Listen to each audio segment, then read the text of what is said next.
네, 반갑습니다. 방금 소개받은 강남 일지구와 양재 모임을 섬기고 있는 김용식 형제라고 합니다. 훈련 받기 힘드시죠?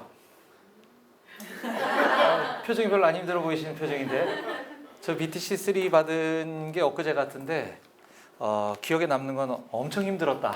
저 이거밖에 기억이 안 남아가지고 제가 BTC3 아마 훈련 받다가 많은 우리 간사님들은 다 기억하시는데 제가 중간에 쓰러져서 병원에 입원을 했습니다. 네, 수두가 걸려가지고 어린애들도 잘 안 걸린다는 수두가 훈련 수료를 한 2주인가 앞두고 걸려가지고 그때 얘를 수료를 시켜야 되냐 말아야 되냐 아마 여기 회의가 있었다는 얘기를 들었어요. 왜냐하면 핵심 순원과 맨투맨도 해야 되는데 횟수를 채워야 되잖아요. 근데 또 저희 또 순원이 그 수두로 병원에 입원해 있었기 때문에 제가 그 1인실에 격리돼 있었어야 되는데 법정 전염병이라. 근데 제 수료를 위해서 맨투맨 받으러 오겠다는 거예요. 그래서 오지 마라. 수료 안 해도 된다. 굳이 맨투맨 받으러 오겠다고 그랬는데 어찌어찌 해서 어쨌든 수료가 되긴 됐는데 뭐 좀 우수한 성적은 아닌 건 확실한 걸로 너무 힘들게 훈련받았던 기억이 있어서 여러분들 너무 고생이 많으시다는 위로와 격려의 말씀을 드리고 싶었습니다. 네. 그러면 제가 오늘 강의를 시작하도록 하겠습니다. 제 강의 이후에 바로 식사가 시작된다고 하니까 시간을 최대한 단축해서 안 그랬으면 길게 하려고 했는데 오늘 분량이 좀 많긴 한데 오늘 교재에 있는 내용도 좀 살펴보고 또 제가 따로 준비한 내용 위주로 좀 정리를 해드리도록 하겠습니다. 제 소개 간단히 드리면 저는 강남 일지구와 양재 모임 섬기고 있습니다. 그 앞전에 강의하신 우리 진수 형제님 저희 강남 일지구 삼성역 모임의 대선배님 되시죠. 그래서 저희 양재 모임 식구들하고 리트릿 수련회 하는 장면이고요. 왼쪽에 있는 거는 올 여름에 8월에 있었던 따끈따끈한 모습입니다. 우리 경호 형제님 어디 계시나? 어딘가에 계실 텐데. 네. 저는 농협 손해보험을 일터 선교지로 해서 그 손해보험은 사실 소속돼 있는 직장이고 저희 업무 자체가 우리 회원농협이라고 하기도 하고 지역농협이라고도 하죠. 순회하고 다니면서 제 담당 구역을 돌아다니면서 그 제가 맡고 있는 담당 구역의 그 회원농협 직원들을 대상으로 농협 손해보험 상품 교육과 마케팅 교육을 하는 업무를 하고 있습니다. 현재 제가 담당하고 있는 담당 구역은 강원도 춘천, 홍천, 철원, 인제, 고성, 속초, 양양. 네, 제 주중에 거기 있다가 이렇게 생각하시면 됩니다. 네. 그래서 이렇게 돌아다니고 경기도에서도 근무했었고 지금은 강원도에 소속돼서 근무하고 있는데 이렇게 이제 교육 기회가 있을 때는 교육을 하고 또 평시에는 이제 우리 담당자분들을 만나서 계속 이제 뭐 회사적인 마케팅 요소로서는 이제 친분을 쌓아야 또 저희 상품 판매를 좀 잘할 수 있으니까 그런 이제 친분 관계 또 교제권을 넓히는 일을 평상시에는 하지만 저의 궁극적인 목적은 그걸 이제 복음 전하기 위한 걸로 좀 이렇게 잘 활용하려고 하고 있습니다. 그래서 회사에서 강의하고 있는 장면이고요. 아까 이제 목회 얘기 잠깐 하셨는데 교회는 제가 이제 군인교회를 다니고 있습니다. 강원도 철원에 있는 군인교회에서 민간 성직자로 그 전에 이제 안수 먼저 받고 군 민간 성직자로 위촉이 돼서 지금 2개의 군인교회를 좀 맡아서 섬기고 있습니다. 이제 계속 광고 나가고 있는 걸로 알고 있는데 10월 첫째 주에 이번에 이제 처음으로 우리 BBB 전체를 대상으로 그 전에는 양재 모임과 강남 일지구가 주로 이제 군전도 실천 사역을 해왔었는데 이번에 이제 여러 지역 모임에서 개별 신청을 받아서 10월 첫째 주에 제가 섬기고 있는 교회 중에 한 군데를 실천 사역을 할 예정이고요. 또 한 군데는 10월 마지막 주 토요일 날 우리 BTC 원 훈련생 분들을 이제 대상으로 해서 그분들이 오셔서 이제 전도 실습도 하고 우리 군인 청년들에게 이제 복음을 전하는 사역을 지금 계획하고 있습니다. 작년 하반기에는 우리 BTC 3 훈련생 분들이 오셔서 그룹 전도를 저희 군부대에서 하셨었어요. 그래서 참 좋았는데 여러분들은 아쉽다. 네, 그런 생각이 좀 듭니다. 언젠가 또 저희 군인교회에서 만나뵐 날이 있었으면 좋겠다는 바람이 있습니다. BTC3 훈련에 아까 말씀하신 것처럼 이제 꽃이라고 하는 이제 강의가 되게 중요하고 여러분들 그게 또 수료하기 전에 평가에 또 반영이 되실 테고 또 지역 모임으로 돌아가시면 아마 그 강의를 또 직접 해야 되는 모임도 아마 있으실 걸로 알고 있어요. 그래서 강의 다 잘하시는 분들이라고 듣긴 했지만 어떻습니까? 좀 기대가 되시나요? 아니면 좀 걱정이 되시나요? 경호 형제님 막 한숨이 아니라 화를 내셨어요. 저한테. 하이 참, 하이 참. 네, 긴장되시죠? 네, 그러시지 않을까 싶은 생각이 듭니다. 저도 뭐 직업을 강의로 하고 있지만 제가 처음부터 일을 했었던 건 아니고 저도 이제 다른 방카슈랑스 마케터 1금융권을 대상으로 이제 방카슈랑스 마케터를 하다가 이제 농협의 경력직 사원으로 입사를 하면서 이제 강의를 하다 보니까 처음에 너무 긴장되고 저는 원래 또 손보사 출신 경력자도 아닌데 손보사의 경력으로 들어가가지고 너무 힘든 거예요. 이게 1시간 동안 강의를 해야 되는데 1시간 동안 어떻게 강의를 하지? 그리고 그 직원들이 질문하면 어떡하지? 그래가지고 제 첫 강의했었던 때 모습이 전 지금도 기억이 납니다. 저기 춘천에 있는 춘천 원예농협 오니지점이라는 곳에서 첫 강의를 했는데 5분 앉아 계셨었어요. 제가 뭐 4, 5분 있는 데서도 하고 지금도 마찬가지지만 뭐 200명 있는 데서도 강의를 하지만 그 5명 앉아 계신데 1시간을 강의하는 순간 동안 얼마나 긴장되고 이걸 어떻게 길게 늘어뜨려서 최대한 질문할 시간을 주지 말고 끝까지 얘기하려면 컨텐츠가 많아야 되는데 큰일 났다. 그래서 힘들게 강의했던 기억이 엊그제 같은데 요즘은 이제 한 12, 13년 업무를 하다 보니까 눈구렁이가 다 돼가지고 지금은 조금 빠졌는데 아무튼 이 모습이 저의 모습이 아닌가 하는 생각이 좀 듭니다. 그런데 지금은 또 다른 긴장감이 있어요. 여전히 회사 강의는 아니더라도 또 모임에서 이제 지역 대표로 또 지구 대표로 섬기면서 이제 메시지를 하거든요. 그 아까도 강의 시작 전에 우리 최영미 강사님하고도 잠깐 얘기했지만 제가 좀 몰랐는데 우리 훈련원에 이제 강의하러 오시는 강사 중에 강의 자료를 제일 늦게 주는 불량 강사로 제가 소문이 나 있나 봐요. 우리 최영미 순장님은 우리 강남 일주에서 오랫동안 같이 또 사역했고 저의 대선배님이시기 때문에 제가 무서워서 어제 일찍 보내드렸거든요. 근데 그전에는 황교안 강사님 계시지만 오늘 아침 강의다 그러면 오늘 새벽 2시나 3시쯤 돼서 보내드렸어요. 그게 제가 까먹고 있거나 뭐 게을러서가 아니라 긴장이 되니까 끝까지 뭐 사진 한 장이라도 뭐 바꿔야 되나 뭐 오탈자는 없나 장표를 좀 뺄 거 빼야 되나 늘릴 거 늘려야 되나 해서 아마 받으시는 분들은 뭐야 별 차이 없는데 이렇게 느끼실 수 있어도 저는 나름대로 그 전날 마지막 순간까지 고심을 되게 많이 합니다. 근데 어제는 빨리 넘겨드려서 오늘 강의가 잘 될지 잘 모르겠습니다. 그래서 메시지 할 때도 마찬가지고 주일 설교할 때도 마찬가지고 그 직전까지도 계속 이제 원고 보면서 수정하고 이런 작업들을 하는데 그게 뭐 어느 정도는 필요한 것 같은데 너무 지나쳐도 좀 병철이지 않나 하는 생각이 좀 듭니다. 네. 자, 그럼 오늘 어떻게 하면 강의를 잘할 수 있을까? 이제부터 그 비결을 제가 공개하도록 하겠습니다. 우리 교재에 나와 있는 강의 목적을 우리 같이 함께 한 목소리로 맞춰서 읽어봤으면 좋겠습니다. 함께 소리내어 읽어볼까요? 시작! 이 강의의 목적은 당신이 강의를 준비하는 방법과 효과적인 강의를 위해 필요한 사항들을 이해하고 실제 강의에 적용할 수 있도록 돕는 것이다. 예, 제가 기도하고 강의를 이어가도록 하겠습니다. 할렐루야. 하나님 아버지 은혜와 사랑을 감사드립니다. 여기 주님의 귀한 우리 아들 딸들 훈련의 자원함으로 참여하여 주님의 충성스러운 제자로 일꾼으로 살아가기로 다짐하고 이 훈련에 입소한 귀한 우리 훈련생분들을 주님께서 축복해 주시옵소서. 이 BTC 훈련 과정 동안 힘든 일도 많겠지만 그 안에서도 하나님의 은혜를 경험하고 또 풍성한 기쁨의 시간이 될 수 있도록 BTC 훈련 전 과정을 주님께서 인도해 주시옵소서.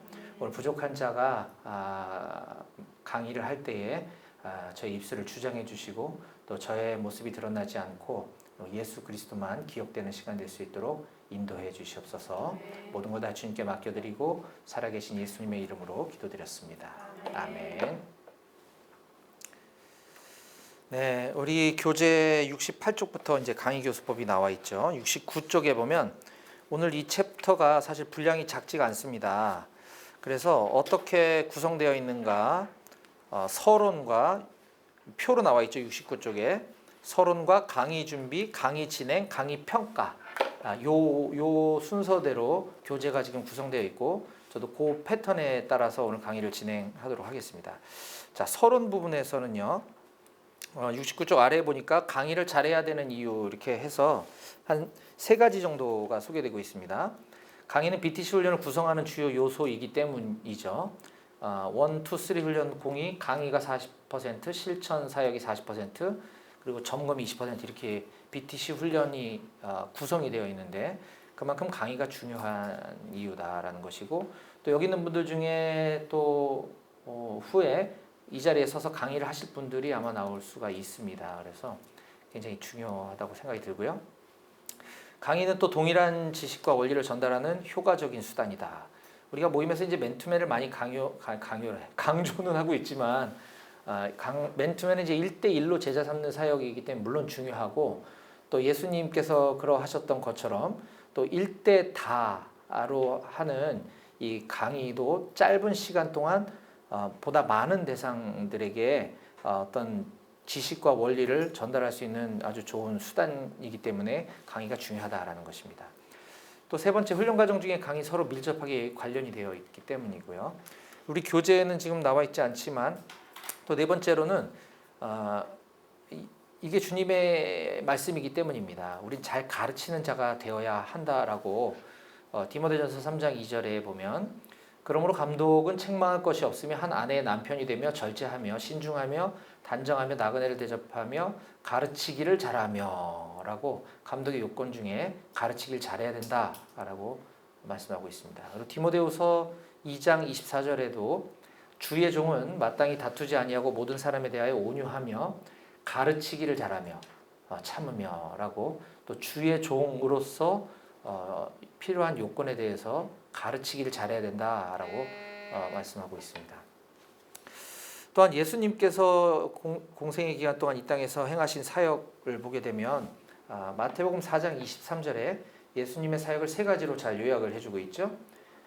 예수께서 온 갈릴리에 두루 다니사 그들의 회당에서 가르치시며 천국 복음을 전파하시며 백성 중에 모든 병과 모든 약한 것을 고치시니, 가르치시고 복음을 전파하시고 고치셨다.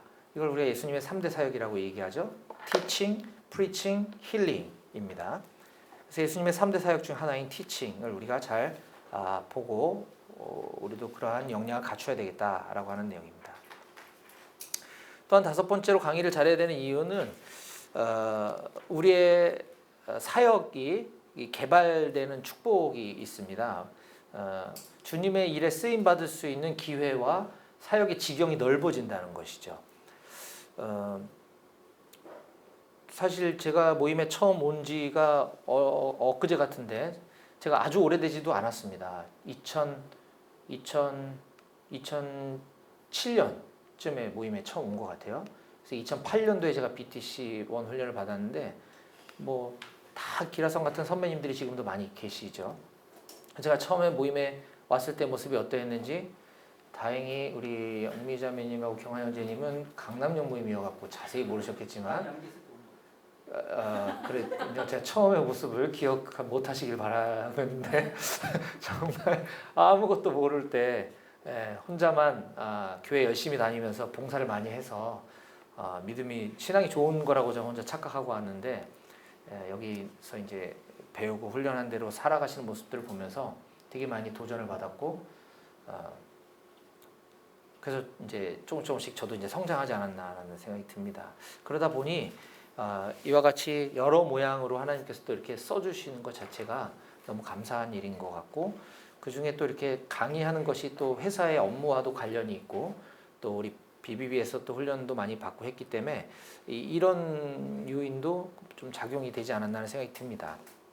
제가 지금은 강원 총국에 소속돼서 회사에서 근무를 하고 있지만 경기 총국에 근무했던 이제 5년 동안 하남 광주, 경기도 하남 광주 지역에서 또 만난 분들과 그곳에서 그 초청 잔치는 아니고 모임이 없으니까 거기서 어쨌든 그 사람들을 초청해서 거기서 이제 이 일터 선교의 삶에 대해서 이제 도전하고 같이 함께 할 사람들은 같이 함께 합시다라고 해서 BBB 광주 하남 모임이 시작되게 된 거고, 저는 양재 모임을 섬기고 있었기 때문에 감사하게 그때 때마침 하나님께서 우리 KB 하나은행의 하남 지점에 근무하고 계시는 이석 형제님을 만나게 해주셔서 지금 이석 형제님께서 광주 하남 모임을 잘 이끌어주고 계십니다. 그래서 그때 하남 광주 지역에서 이제 그 초청해서 이제 메시지 강의하고 있는 장면이고요. 작년에 이제 다시 강원도로 발령받아서 이제 가서 보니까 거기 춘천시 직장인 연합 예배가 한 달에 한 번씩 이렇게 하고 있더라고요. 그래서 거기 이제 같이 참여하면서 삶을 나누다가 이제 거기 또 메신저로 세워지게 되면서 지금 한 분기에 한 번 정도는 강원 농협 선교회, 그리고 강원도청, 춘천시청, 월드비전, 또 어린이집 등등 각 춘천에 있는 신우회 직장 선교회가 연합해서 드리는 예배에 말씀 전하는 걸로 지금 또 섬기고 있습니다. BBB 양재 모임과 훈련원, 또 강남 일지구 BBB 사역도 계속 이렇게 확대되어져 가고 있는 것 같고요.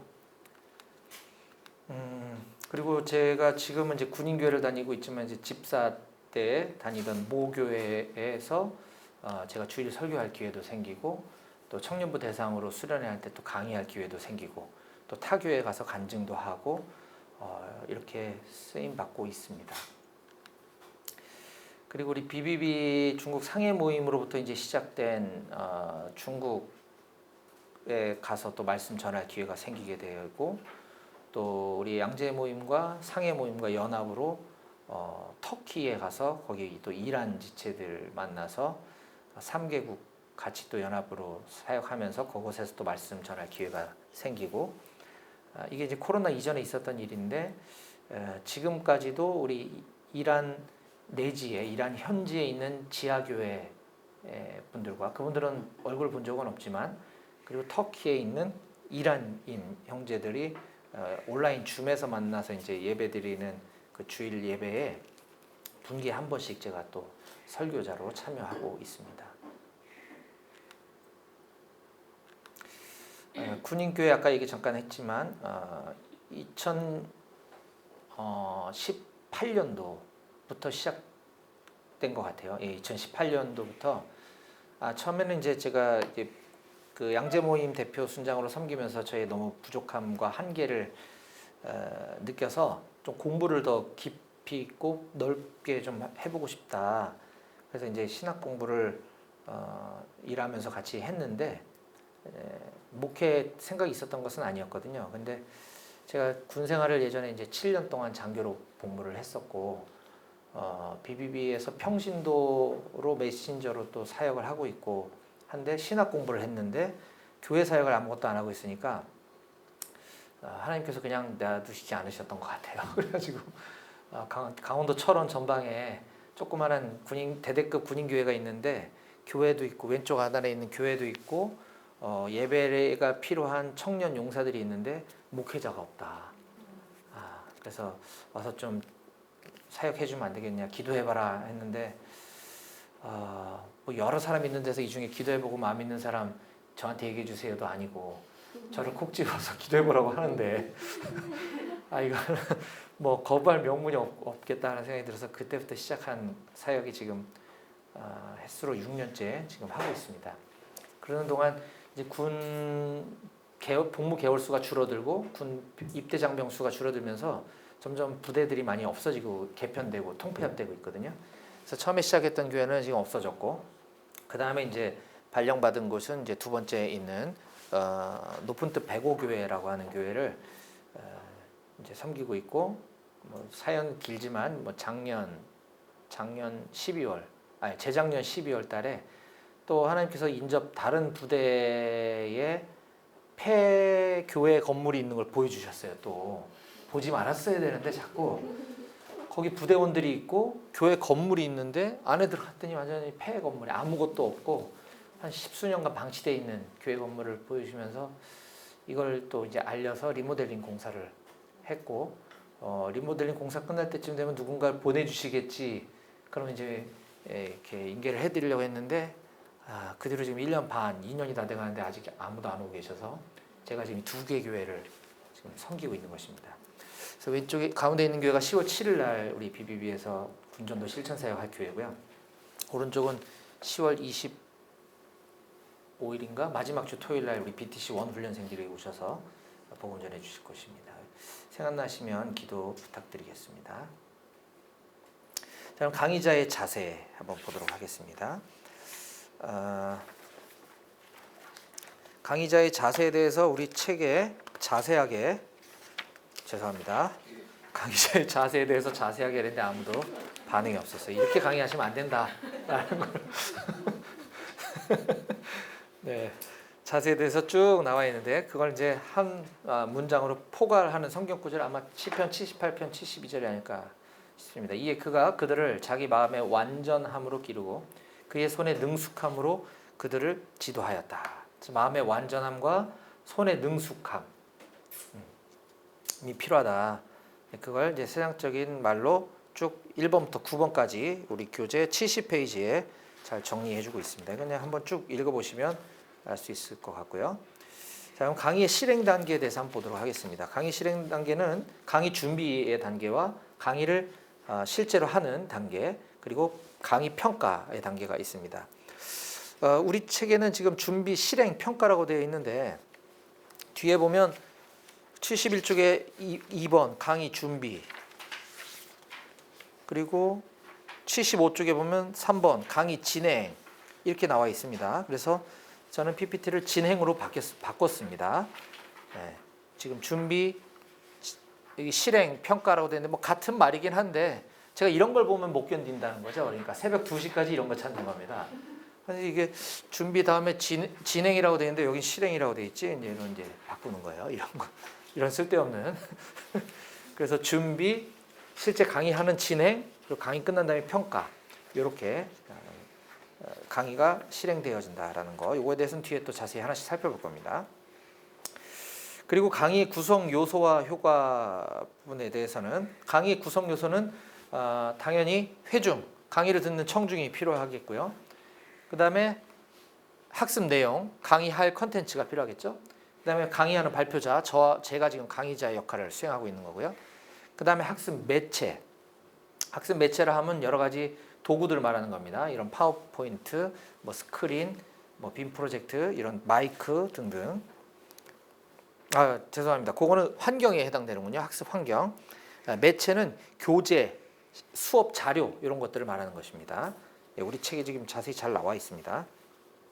이와 같은 강의의 구성 요소가 있지만 이거는 일반적인 강의 교수법에서도 똑같은 얘기를 하고 우리 책이 이제 대부분 그런 일반적인 강의 교수법의 내용들을 많이 발췌해서 만든 내용인데 우리에게 중요한 건 무엇보다도 성령님의 도우심이죠. 그래서 우리 책에 나와 있는 것처럼 강의의 효과는 이와 같은 강의 구성 요소들을 다 더한 것에 성령님이 곱해져야 배가 되어진다라는 것을 우리가 꼭 기억해야만 할 것입니다. 자, 그러면 아까 강의 실행 단계에 3가지가 있다고 했는데 첫 번째로 이제 강의 준비에 대해서 살펴보도록 하겠습니다. 앞에 부분은 이제 오늘 이 강의에 대한 이제 개론, 서론에 대한 부분이었고요. 이제는 이제 실제로 여러분들이 실무에 필요하신 강의 준비 때 뭘 어떻게 해야 되고 실행 때 뭘 해야 되고 이런 것들을 좀 더 자세히 살펴보려 하는 것입니다. 자, 강의 준비 여기에 해당되는 부분이죠. 분석, 설계, 강의안 작성, 강의안 점검 및 수정, 강의안 숙지 및 연습, 이것이 이제 준비 단계에 해당되는 것입니다. 자, 분석이 뭐냐? 일단 우리 책의 145쪽에 보면 참 좋은 말이 나옵니다. 좋은 강의는 좋은 IG로부터 시작된다. IG라는 말이 이게 잘 안 쓰는 말인데 우리 훈련원에서는 IG를 많이 쓰거든요. 인스트럭션 가이드라고 하는 건데 이제 시나리오라고 해야 되겠죠. 원고, 강의 원고, 이걸 이제 IG라고 합니다. 그래서 좋은 강의는 좋은 IG로부터 시작된다. 그래서 그 부분에 대해서도 뒤에 좀 살펴보도록 하고요. 분석 단계에서 중요한 것은 강의 주제와 목적과 내용과 강의 시간 이런 것들을 정확하게 파악해야 되는 것입니다. 강의를 의뢰받았을 때 내 강의 시간이 몇 분인지 그걸 알아야 그거에 맞게끔 이제 준비를 하겠죠. 오늘처럼 이렇게 PPT로 강의를 하는 경우에 저는 대략 이 PPT 장표라고 그러죠. 이 페이지 수로 대략 시간을 제가 계산을 합니다. 1시간 강의면 PPT 장표가 대충 이 정도면 말의 속도는 어느 정도 해야 되겠다.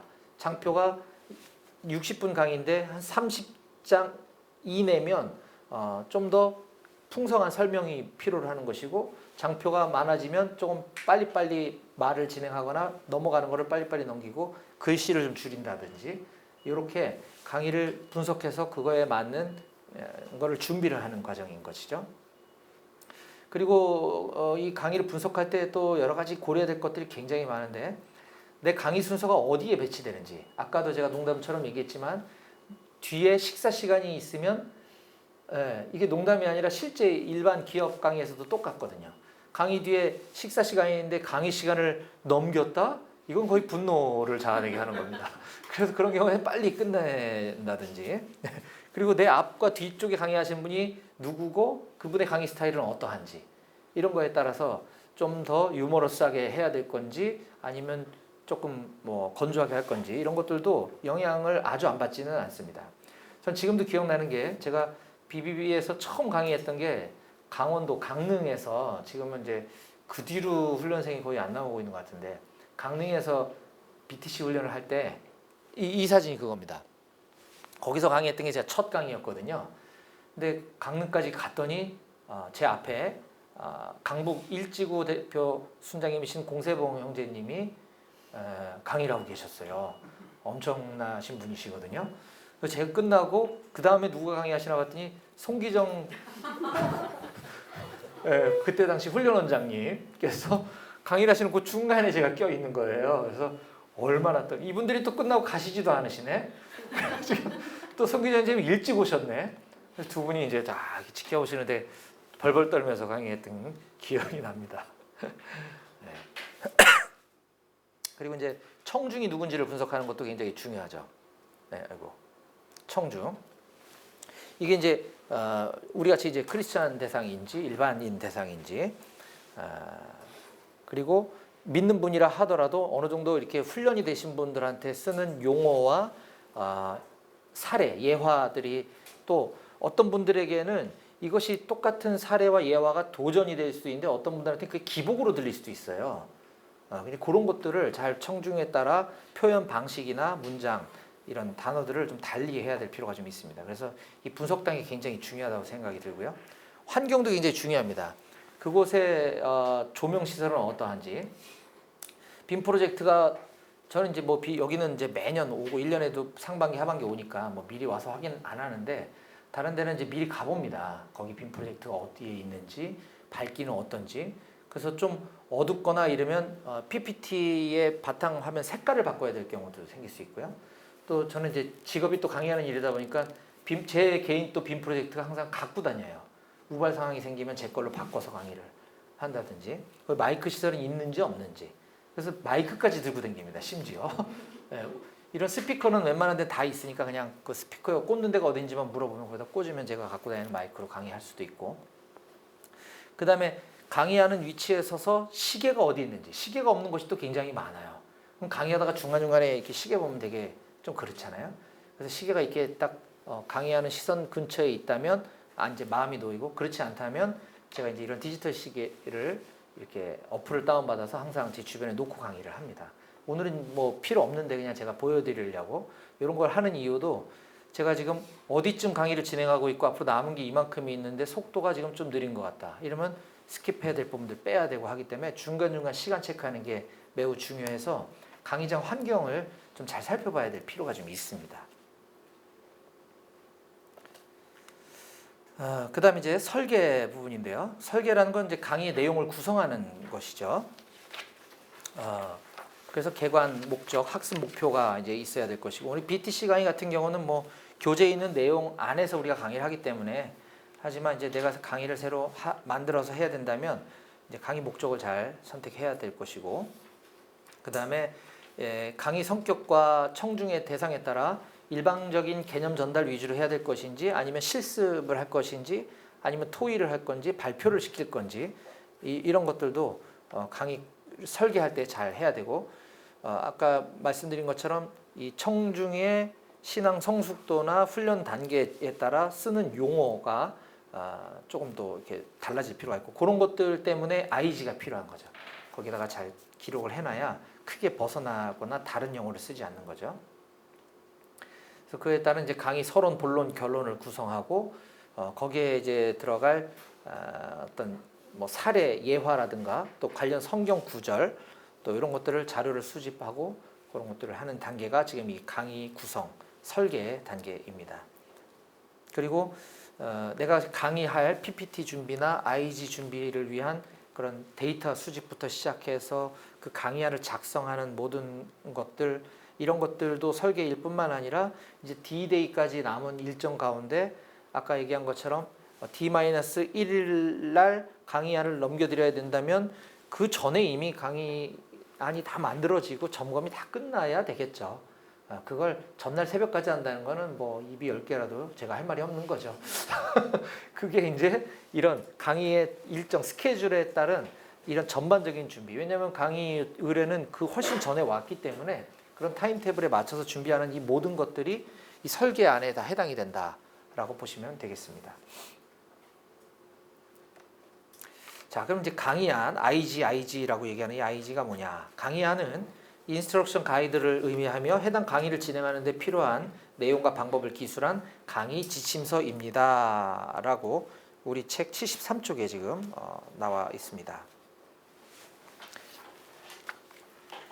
강의안 작성을 하면 뭐가 좋냐?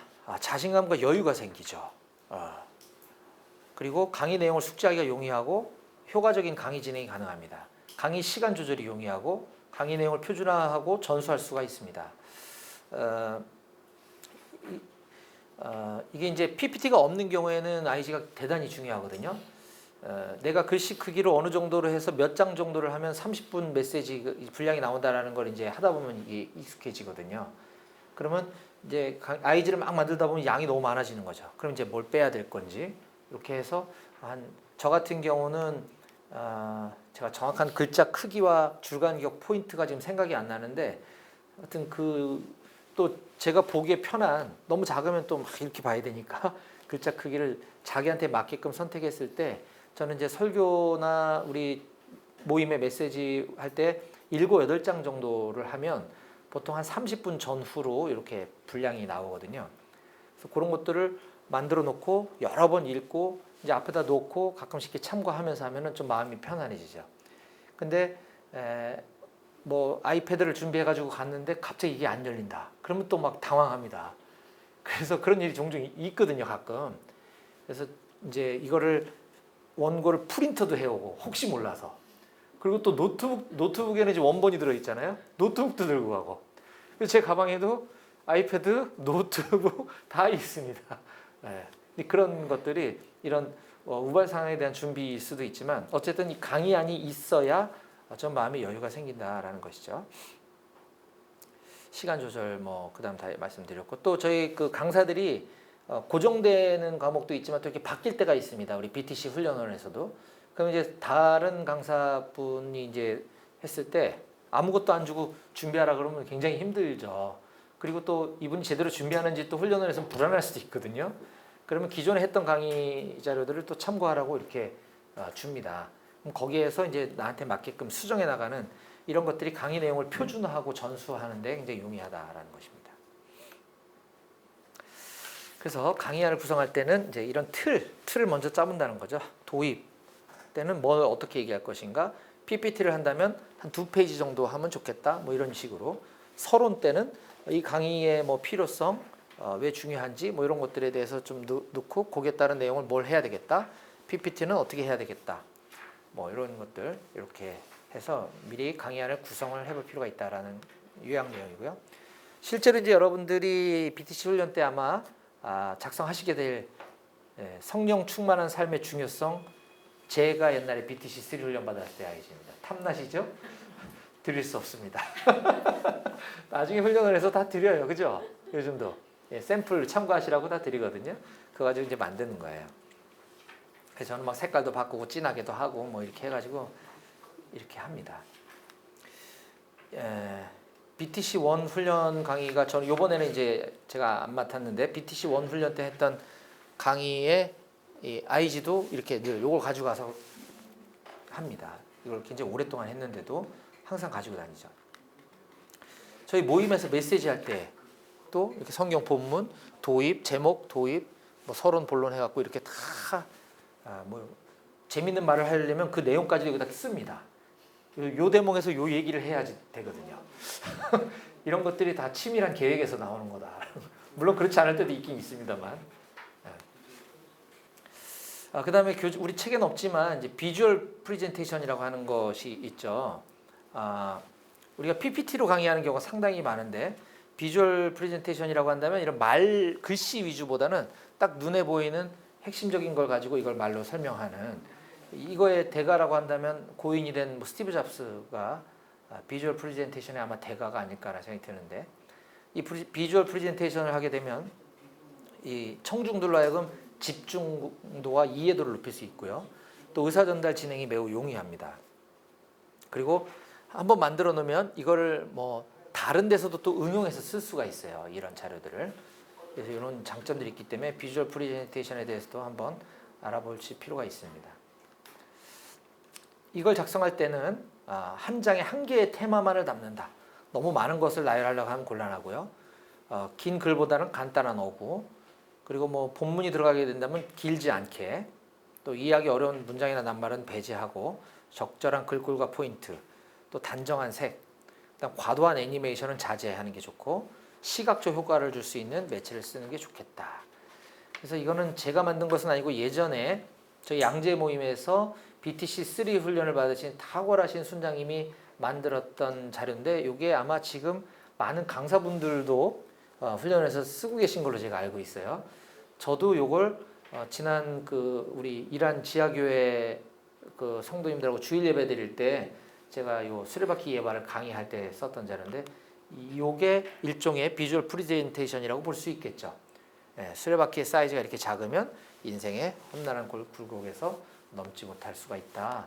그래서 우리 베이징 라이프인 이 수레바퀴의 크기를 크게 이거 처음 보시는 분들도 계시군요. 아싸 제가 먼저 썼다. 이렇게 수레바퀴 사이즈를 키워야 된다라고 하는 이런 것도 비주얼 프레젠테이션의 한 사례가 될 수 있겠다라는 것입니다. 자, 그러면 이제 본론에 강의 실제로 할 때는 어떻게 하는 것이냐? 도입, 본론, 결론 또는 서론, 본론, 결론으로 이렇게 구성이 돼서 진행되어지게 되는데요. 우리 책 저 뒤쪽에 아마 있는 것 같은데 예수님의 모범이 소개되고 있습니다. 강의 진행에 대한 어디쯤 몇 페이지 나오나요? 78. 네? 78쪽. 그렇죠. 78쪽 중간에 예수님의 모범 해갖고 여기 있는 내용들 빠르게 그냥 훑어보면 청중의 주의를 집중시키는 우리 예수님의 강의는 아주 탁월하셨죠. 또 친숙한 표현, 눈높이에 맞는 표현을 쓰셨고 또 호기심을 자극하시는 이런 것들 우리가 강의할 때 많이 배워야 될 모습입니다. 또 핵심 질문, 또 동기부여와 격려를 잘 하셨고요. 또 구약 성경 말씀 많이 인용하셨죠. 우리 성경 말씀 많이 인용해야 될 것이고요. 구체적인 방법, 적용을 많이 제시하셨고 또 과업을 위임하시고 또 평가도 하셨습니다. 이게 예수님의 강의의 모범이다라고 볼 수 있습니다. 아까 도입, 본론, 결론으로 이제 구성된다고 했는 도입부에서는 아이스 브레이킹, 또 강의의 개요 이런 부분들이 좀 담겨져 있게 될 것이고요. 그다음에 강의 내용이 아니라 이제 강의 외부 환경적인 요소로서는 강의하는 사람인 본인 자신이 어떤 자신감, 목소리와 표정에서 이렇게 막 긴장된 표정이 아니라 여유 있는 표정으로 이렇게 강의를 진행하는 것이 좋겠고요. 또 상투적인 말, 굳이 저런 말을 왜 쓰지 하는 것들이 있죠. 가끔 보면 그런 말 안 쓰는 게 좋다라는 거죠. 아까도 미리 계획되어 있지 않은 갑자기 이상한 개그를 하려고 해서 막 썰렁하게 만든다는 이런 거는 안 하시는 게 좋아요. 그런 거 하려면 미리 이거 웃길지 안 웃길지 고민해보고 IG에다 꼭 넣고서 하셔라. 강의는 시간이 지남에 따라 집중도가 떨어질 수밖에 없습니다. 그래서 이렇게 집중도가 떨어지려고 할 때 그때 이제 어떤 퀴즈를 한번 낸다든지 또 주의를 환기시킨다든지 유머를 한 번씩 한다든지 이런 건 좀 필요해 보입니다. 네. 메라이언 이펙트라고 하는 것이 있는데요. 이게 강의 진행할 때 내용과 시각적인 요소와 청각적인 요소가 있는데 그 중에 굉장히 중요한 비중을 차지하는 게 시각적 요소라고 하는 것입니다. 상대에 대한 인상이나 호감을 결정하는 데 있어서 목소리는 한 38%, 바디랭귀지 같은 시각적 요소는 한 55%. 반면에 이 내용은 정작 7% 정도밖에 작용이 안 된다. 그래서 이 부분에 신경을 많이 써야 된다라는 것이죠.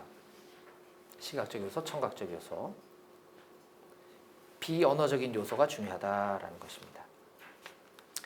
자, 그리고 이제 강의 진행 본론에 대한 부분은 이제 교재에 잘 나와 있는데 요거 읽어보시면 여러분들이 다 아실 수 있는 내용이에요. 그래서 저는 제가 따로 읽었던 책 중에 스티브 잡스의 프레젠테이션이라고 하는 책이 있습니다. 이게 신앙 서적은 아니지만 이 책이 굉장히 유익해서 제가 이 강의 교수법 할 때 항상 요거를 제가 설명을 좀 드리는데 이 스티브 잡스가 직접 쓴 책은 아니고 우리나라에서 한국광고연구원장이신 김경태 원장님이 이 스티브 잡스의 프레젠테이션을 연구해서 이거를 28개인가의 챕터로 이렇게 나눠서 잘 정리해 놓은 책인데 그 중에 이제 일반 사람들, 기업인들을 대상으로 하는 프레젠테이션은 이제 지금 우리와는 상관이 없으니까 그런 거 싹 빼고 우리들이 여기서 좀 벤치마킹 해볼 만한 내용들을 제가 10개를 간추려서 이걸 좀 여러분들께 소개하는 것으로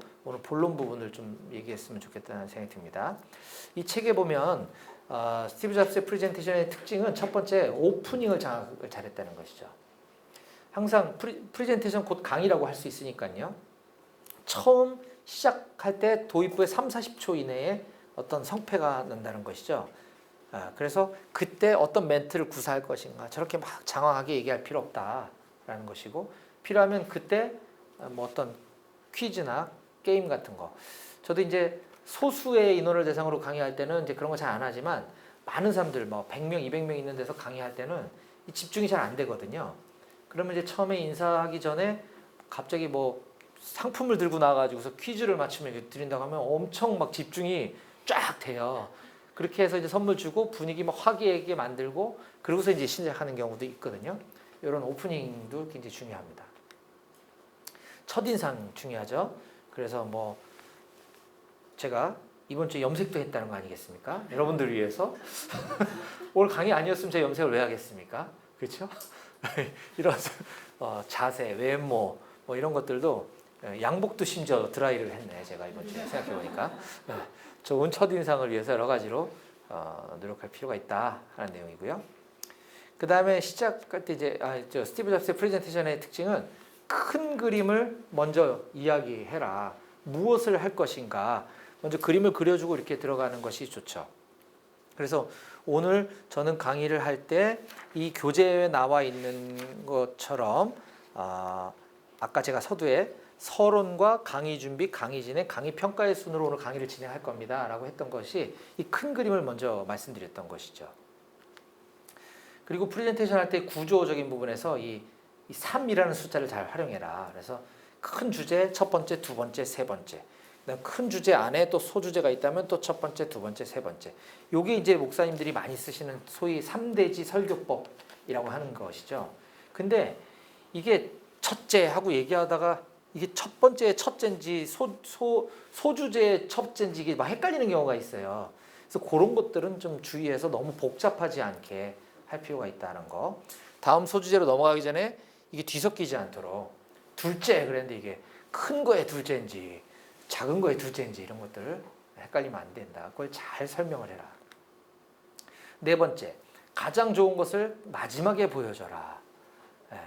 아까 집중도가 시간이 지날수록 떨어진다 그랬죠. 주의력이 떨어지기 때문에 중요한 것들은 그때 이렇게 빵 하면 또 아까 서두가 처음에 첫인상과 서두가 중요하다고 한 거는 청중의 그 강의의 어떤 분위기를 사로잡기 위해서 중요하다는 뜻이고, 오늘 강의 내용에 대한 임팩트와 강의 이후에 기억에 남는 건 사실 뒤쪽에 한 것들이 오래 기억에 남거든요. 그래서 그 마지막 부분을 어떻게 구성해야 될 건지가 또 굉장히 중요합니다. 그것도 이따가 소개를 드릴게요. 5번째, 열정이 없으면 실패한다. 강의자가 막 이렇게 좀 약간 목소리 톤도 좀 높이고 그 열정을 뿜어내줘야지, 이렇게 좀 조용조용히, 물론 그렇게 하시는 탁월한 설교자분들도 계시긴 하던데, 그건 정말 엄청난 능력과 하나님의 도우심이고, 일반적으로는 이 강사의 어떤 에너지가 굉장히 많이 좌우되는 경우가 있습니다. 그런 것들에 대한 소개고요. 6번째, 되짚어주고 요약해라. 좀 지루해질만 할 때, 또는 좀 복잡하다 지금 구성이, 또는 지금 눈빛을 보니까 잘 이해가 안 되시는 것 같다 할 때 한번 끊고 지금까지 했던 것들을 싹 정리해주고 가는, 이런 것들이 좀 필요하다라는 거. 7번째, 프레젠테이션은 드라마다. 우리 메시지도 저는 드라마라고 생각합니다. 저희 오랜 스승이신 방영혁 순장님도 그런 말씀, 가르침 많이 주셨어요. 메시지는, 설교는 일종의 드라마다. 거기에 기승전결이 다 포함되어 있고 그걸 잘 구사해내야 된다는 것이죠. 그래서 점점 메시지의 내용이 고조가 되게끔 할 때 어떤 내용으로 어떻게 이 설교를 끌고 갈 것이냐, 어느 시점에서 클라이막스로 할 것이냐, 나중에 마무리 때 어떻게 정리를 할 것이냐, 이런 것들을 각본, 이게 다 각본이라는 거죠. 드라마를 잘 구성해야 된다. 제가 지금 뭐 메시지니 설교니 프레젠테이션이니 강의니 이런 단어들을 막 혼자서 쓰지만 뭐 같은 맥락에서 지금 오늘 강의가 진행되는 건 다 이해하시죠? 예. 8번째, 청중의 눈을 보고 이야기해라. 한 사람만 뚫어져라 보고 얘기하면 그 사람 얼마나 부담스럽겠습니까? 그렇죠? 예. 그리고 안 쳐다보는 사람은 또 소외감을 느낄 거고요. 그래서 이렇게 골고루 시선을 안배하되 너무 막 이렇게 하면 또 산만하니까 한 사람을 쳐다보고 한 메시지 혹은 한 문장 정도를 얘기하고 그 다음 분을 보고 또 다르게 해야지, 말하다 말고 또 시선 바꿔버리고 이런 것도 좀 지양해야 되는 거죠. 그래서 한 사람에게 하나의 메시지, 너무 오래 한 사람만 시선 두지 마라, 너무 왔다 갔다 하지 마라, 그 얘기고요. 마이 빅에게 초점을 맞춰라. 이거는 이 프레젠테이션, 이 강의의 결과에 중요한 영향을 미칠 수 있는 사람에게 좀 더 집중하라는 겁니다. 저도 회사 강의하다 보면 관심 없고 딴짓하고 아예 처음부터 안 듣는 분들이 있어요. 볼 필요도 없죠. 어차피 나 안 보고 있는데 뭐. 근데 잘 보고 있는 사람도 있어요. 그분에게 집중하는 거예요. 그래야 강의하는 사람도 이게 맥이 빠지지 않죠. 그분이 또 이 강의의 효과를 많이 나타내 줄 수 있기 때문에 마이 빅에게 초점을 맞춰라. 그 다음에 인원이 많은 경우에는 그룹핑을 통해서 아이 컨택을 해라. 100명, 200명 있는데 그 100명, 200명 어떻게 한 명 한 명 쳐다보겠습니까? 그렇죠? 그리고 내가 이 사람을 보고 있어도 그분이 그걸 알 수도 있고 모를 수도 있고 그 주변에 있는 사람들은 다 자기를 보고 있는 줄 알아요. 그래서 그룹핑이 중요한 겁니다. 이렇게 크게 이렇게 하면 앞에 있는 사람은 대략 내가 한 사람을 보지만 그 주변에 있는 4-5명이 나를 보고 얘기하는구나 라는 효과가 있고, 중간에 있는 사람을 봤을 때는 그 주변에 있는 사람 한 10명 전후가 다 자기를 보고 있는 줄 알아요. 저 뒤에 앉아있는 사람은 그 인근에 있는 한 20-30명이 다 자기를 보고 있다고 생각할 수 있기 때문에 그렇게 그룹핑으로 시선을 분산시키면서 강의를 해라, 이런 내용입니다. 자연스럽게, 너무 규칙적으로 이렇게 딱딱딱딱딱 이렇게 하면 너무 로봇 같죠? 그러니까 그냥 자연스럽게 하되 빠지는 곳이 없이 골고루 시선을 분산해라. 강의할 때 이렇게 자꾸 이게 스크린 보면서 강의하는 거, 이런 거 조금 좀 지양해야 되겠죠. 청중을 많이 봐야 되는 거죠. 그러기 위해서 내 앞에 어떤 형태로든 노트북이 됐든 뭐 태블릿이 됐든 이와 똑같은, 그래서 저는 이제 오늘 이거 지금 여기 컴퓨터지만 또 제 컴퓨터나 또는 태블릿에도 이걸 담아 왔거든요. 그래서 여기다 놓고 강의하려고. 근데 그렇게 되면 좀 불편한 게 넘기는 손 따로, 내 컴퓨터 넘기는 손이 따로 이렇게 움직여야 되는데, 이게 오늘은 이렇게 하나로 연결되어 있는 컴퓨터가 연결되어 있어서 이렇게 뒤돌아보는 이런 장면이 잘 연출되지 않을 수 있는 것이죠. 그래서 이렇게 되게 되면 시선을 줄 수도 없고 또 나의 옆모습이나 등을 보여야 되기 때문에 별로 좋지 않은 것이죠. 9번째, 세상에 너무 많은 리허설이란 없다. 리허설이 그만큼 중요하다는 겁니다. 연습을 많이 하라는 얘기죠. 리허설은 100번을 해도 부족하다. 많이 하면 할수록 좋기 때문에 가급적 빨리 시작해야 많이 해볼 수가 있겠죠. 제가 예전에 그 설교에 대한 강의를 들을 때 그 백준영 기념교회 이재철 목사님이 하신 거가 제가 기억에 많이 남는데, 그분은 이제 강의 원고를 우리처럼 이제 IG를 작성을 이렇게 분량에 맞게끔 하신 다음에 그거를 여러 번 읽어서 거의 암기할 정도로 외우신다고 하더라고요. 그래서 그걸 요약한 원페이퍼를 들고 강단에 올라가신다는 거예요. 그게 거의 원고를 볼 일이 없겠죠. 그거는 이제 흐름을 놓치지 않기 위해서 이제 딱 한 장만 들고 올라가시고 나머지는 다 머릿속에 넣고 올라가서 설교하신다는 말씀을 듣고 많은 도전을 받았던 적이 있습니다. 10번째, 감동적인 마무리를 준비하라. 서론, 본론, 결론, 도입, 본론, 결론부에 있어서 이 결론부의 클로징을 단순화시키면서 감성적으로 마무리하는 것도 굉장히 중요합니다. 제가 회사에서 하는 강의는 뭐 이게 감동을 줄 게 뭐 있겠습니까? 뭐 상품 설명하고 뭐 마케팅 이런 강의인데도 불구하고 이따 뒤에 소개해드리겠지만 제가 마무리를 좀 신경을 써서 강의를 하거든요. 그러다 보니까 강의가 좋았다는 평이 되게 많아요. 심지어 제가 모시는 직속상관이 회사 직급이 차장인데 김효시 차장 도대체 어떻게 강의하는데 강의가 감동적이었다고 하냐? 이해가 안 되는, 강의가 감동적일 수가 없거든요. 우리 강의가. 클로징 때문에 그런 거예요. 중요한 건 기억을 안 하고 그거가 기억이 난다는 거죠. 어쨌거나 저는 좋은 평가를 받으면 뭐 나쁘진 않으니까. 그래서 엔딩 부분이 좀 중요합니다. 그 부분에 대해서 좀 소개를 드리면 이제 거의 끝나가는데요. 회사에서 제가 이렇게 마무리를 한때 많이 했었어요.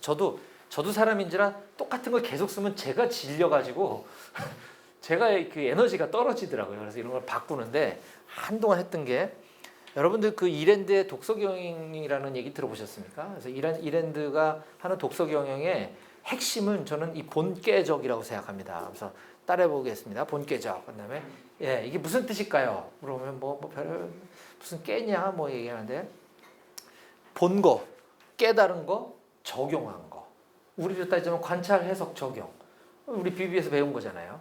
그러면서 이제 슬쩍 이런, 제가 그리스도인으로서 뭐 직장인들과 이렇게 성경 공부하는 데인데 거기서 배운 겁니다. 뭐 이렇게 슬쩍 이게 흘릴 수도 있고 강의하다가, 그러면 또 믿는 사람들이 또 오는 경우가 있어요. 교회 교회 다니세요? 그래서 뭐 그러면 이제 리크루팅이라고 하는, 우리 뭐라지? 직모.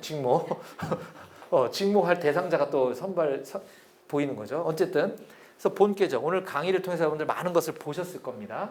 그럼 여기서 그냥 보고 끝나버리면 아무 의미가 없습니다. 이 중에 여러분들이 느끼신 거, 깨달은 게 단 한 가지라도 있다면 여러분들 영업점에 가서 꼭 한번 고객님한테 입을 떼보십시오. 적용입니다. 이렇게 얘기를 하거든요. 우리도 마찬가지죠. 오늘 강의를 들었지만 내가 이 중에 깨달은 거 한 가지라도 있다면 그걸 반드시 적용해 보시자. 이렇게 마무리할 때도 있고요. 회사에서 많이 쓰는 건데, 여러분들 이분 직업이 뭘 것 같으세요? 제가 지금 물어보는 겁니다. 직업이 뭘 것 같으세요, 이분이? 네. 네? 택배. 네. 기발하신데 왜 택배죠? 그냥 느낌상 힘이 세니까. 네, 좋습니다. 뭐 또 여러 가지 의견 나올 수 있죠. 뭐 조폭이다, 뭐 나오죠. 이분의 직업을 제가 이분 모르지만 이분이 제가 이러고 돌아다니는 것도 모르실 테니까 인터넷에서 떠도는 거 제가 찾은 건데, 여러분들 충격받지 마십시오.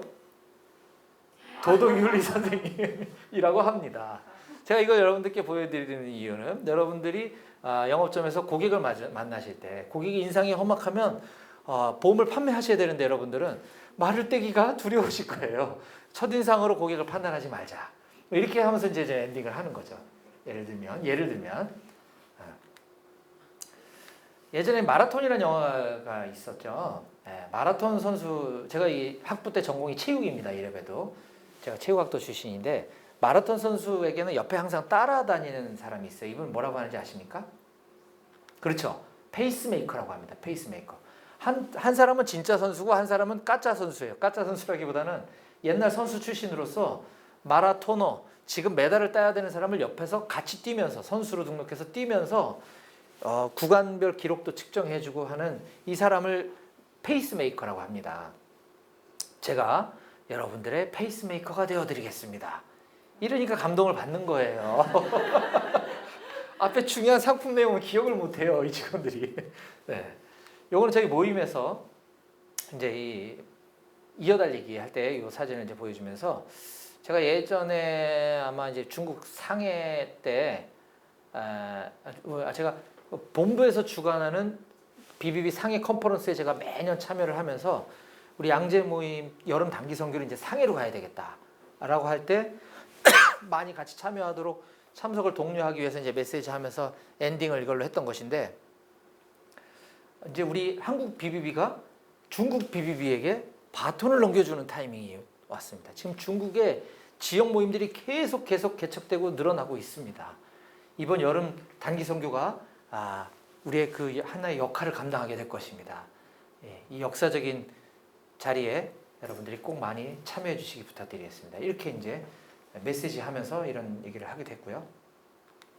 또 우리 너무너무나 중요한 영적 4세대 맨투맨의 중요성에 대해서 얘기할 때 요거 보여드리면서 여기 138번 선수가 139번을 바톤 터치했고 139번이 137번을 바톤 터치했죠.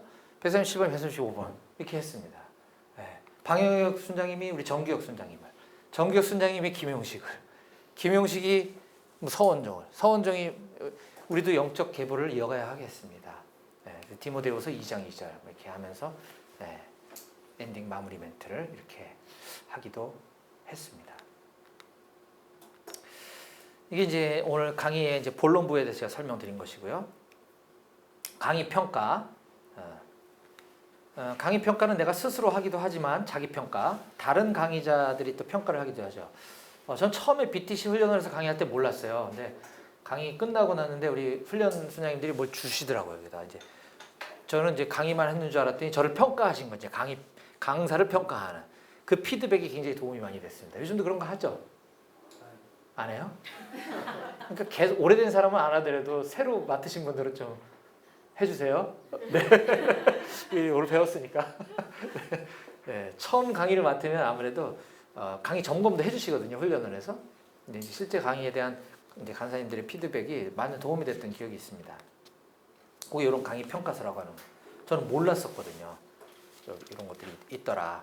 그래서 강사가 내용 숙지를 잘하고 표현을 잘했는지, 도입부는 적절했는지, 너무 길지 않았는지, 뭐 음성이나 태도, 톤, 뭐 이런 것들, 그다음에 마무리 멘트는 적당했는지, 예화가 뭐 어땠는지 이런 것들을 잘 주변에서 이렇게 평가해 주시는 겁니다.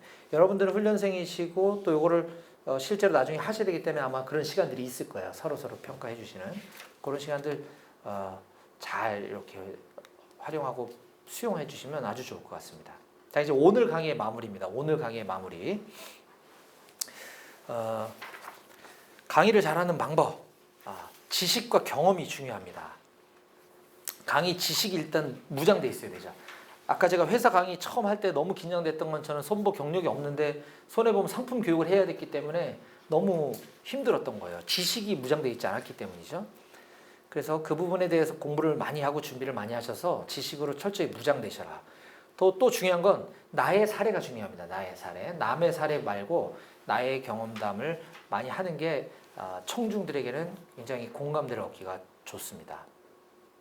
효과적인 전달을 위해서 사진이나 동영상이나 이런 시청각 자료들을 적극 활용하면 좋겠습니다. 또한 어떤 데이터가 있다면 그런 어떤 데이터에 대한 자료 수집, 또 어떤 신문 기사가 있다면 그런 거에 대한 스크랩, 이런 것도 적절히 잘 활용하시면 매우 유익합니다. 요즘 그 챗 GPT 때문에 말들이 많은데 저는 그거 굉장히 유익하다고 생각합니다. 뭐 챗 GPT가 써준 거 그대로 가서 강의하고 이런 개념이 아니라 이런 막 인터넷 서칭을 하고 책 뒤져야 되는 그 시간에 챗 GPT한테 야 무슨 자료 좀 찾아줘 그러면 얘가 다 찾아주거든요. 그런 것들을 강의할 때라든가 메시지 할 때 적극적으로 활용하면 굉장히 좋습니다. 자료 수집, 강의 경험 매우 중요합니다. 처음에 이제 강의 의뢰를 받으시면 뭐 긴장도 되고 또 뭐 약간 좀 겸손도 해야 되겠고 그래서 이렇게 거절할 수는 있는데 계속 거절하지 마시고 이렇게 한번 시작을 해보시면 본인한테 굉장히 유익합니다. 이런 일들이 쌓이다 보면 아까 얘기했던 사역의 지경도 넓어지게 되고 본인이 많이 성장하는 걸 경험하시게 될 거예요. 그래서 강의를 많이 해보시는 것을 권면드립니다. 끝으로 디모데전서 4장 13절, 15, 16절 말씀을 제가 쉬운 말 성경 버전으로 여기 앞에 올려놨는데요. 우리 같이 함께 읽어보고 오늘 말씀을 마무리하도록 하겠습니다. 시작. 내가 그곳에 갈 때까지 그대는 성경 말씀을 읽는 일과 성도를 권면하고 가르치는 일에 온전히 힘쓰도록 하십시오. 이 같은 일들을 명심하고 날마다 힘써 실천하도록 하십시오. 그래서 모든 사람들로 그대가 발전하는 모습을 볼 수 있게 하십시오. 항상 깨어서 그대 자신과 그대의 가르침을 잘 살피도록 하시오. 이를 게을리하지 말고 계속하십시오. 그렇게 함으로써 그대는 그대 자신을 구원하는 것은 물론이고 그대의 말을 따르는 사람들도 구원할 것입니다. 아멘. 저는 오늘 여기 계신 모든 BTC3 훈련생분들이 이와 같이 탁월한 우리 사역 현장과 지역 모임 또 일터에서 훌륭한 강의자들이 다 되실 수 있기를 주님의 이름으로 축복합니다. 기도하고 마치겠습니다.